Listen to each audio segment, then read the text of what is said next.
Hello everyone, it's Shane Kanto, your Wasteland reviewer, and I'm here to review Tuscaloosa.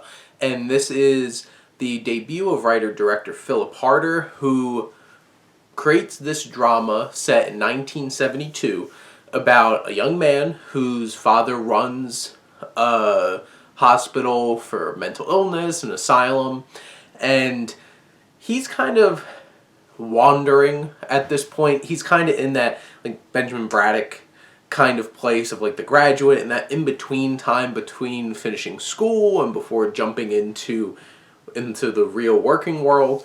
And he makes this connection with this young woman who's a patient at the hospital.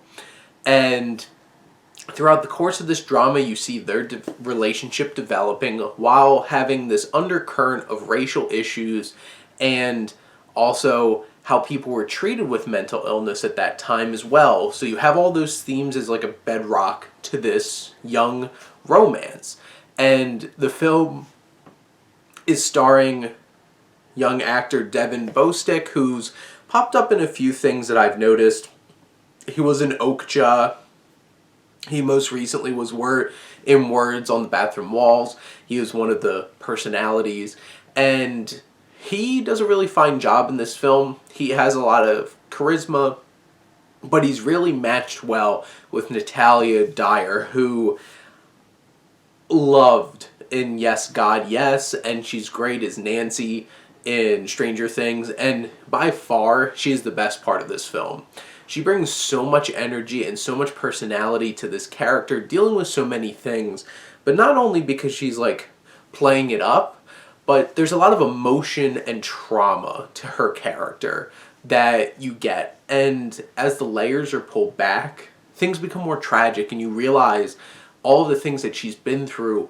And this film really treats our main character, Billy, as a blank slate of sorts, like us as the audience coming in kind of oblivious to this southern situation that he's grown up in.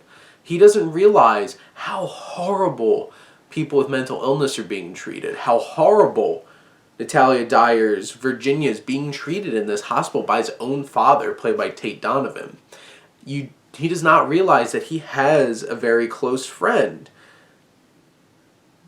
who, Nigel, who's played by Marchant Davis, who they have this connection because both of their mothers were close and ran away together. And you see some little nods to visual showing of what might have happened to them. So he imagines him having this relationship with Nigel through his whole entire life, but it's challenged because Nigel's getting involved in racial relations and acting out and fighting back. Because you have Billy's dad, who runs this hospital, but is involved with the sheriff and all the higher-ups in the town who are very racist, and you see horrible things happen to men of color in this film, and you have this situation where you have this romance at the core of it, and there's a lot of chemistry between Bostick and Dyer, and I really appreciate it, and I became connected. And you also feel for Bostick's journey as Billy has to come to these hard realizations, the easy way or the hard way, of what's really going on and opening his eyes. And I feel like at the core, that's really what this film is about. Some of the things aren't handled with the most care or in the most